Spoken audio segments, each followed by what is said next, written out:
in nutrition and training and fitness and anything, like if you're not wrong once a day, or if you're not questioning yourself once a day, then you're probably not doing it right. Because there's just so much there's so much gray area when it comes to nutrition and training. And it's really just because we are all our own individuals, right? So nothing is black and white. And I've learned that throughout the years. And it's something that maybe I didn't think, like when I was first getting into it, I was like, oh, this is the way, like this is the only way to do it. This is the best way to do it. And as I, built my business, I have a coaching business. I work with a lot of clients, a lot of females specifically.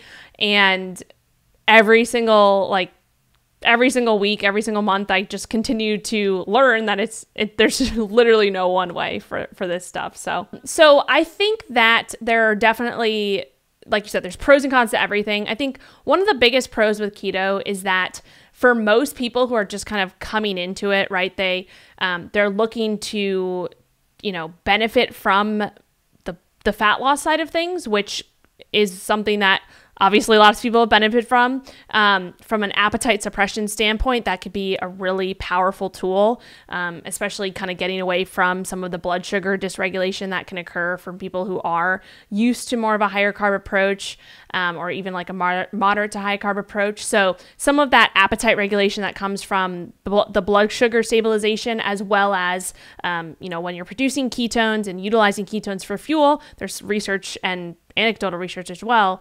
And even I can say myself that when I'm utilizing ketones for fuel, and in a state of ketosis, I do have, that some appetite suppression to that.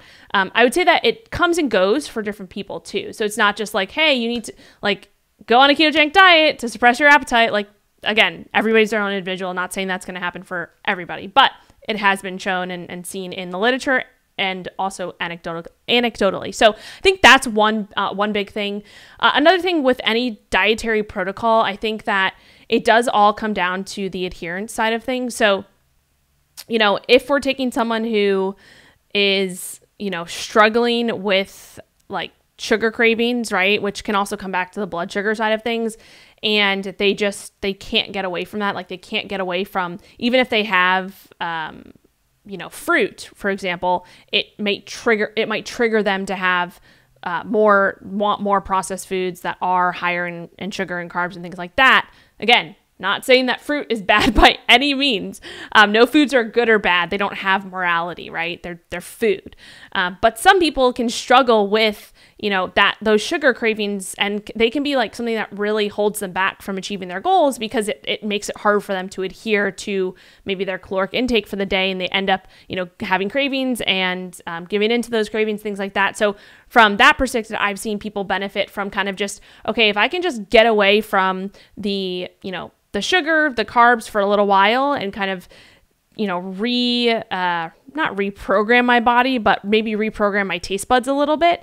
That tends to be something that's more practical and can help from, a ketogenic approach, because we're taking out some of those, sugary foods and the sweet things, and the carb heavy things. So those are a few other kind of practical pros. There's other ones too. From a mental perspective, like I know that's one that I really found, and this is probably one of the reasons why I stuck with keto for as long as I did, is I really enjoyed that mental clarity, and kind of just waking up in the morning not feeling like I have to eat like right away. I used to struggle with that a lot. I used to wake up and just be ravenous all the time. And I used to have kind of like the hangry feeling and stuff like that. So for me, that was what really helped. And for a lot of the clients that I work with, who we have taken on a ketogenic approach for a period of time, they've noticed some of those benefits. So yeah, those are just some of them. But also there's cons to everything, right?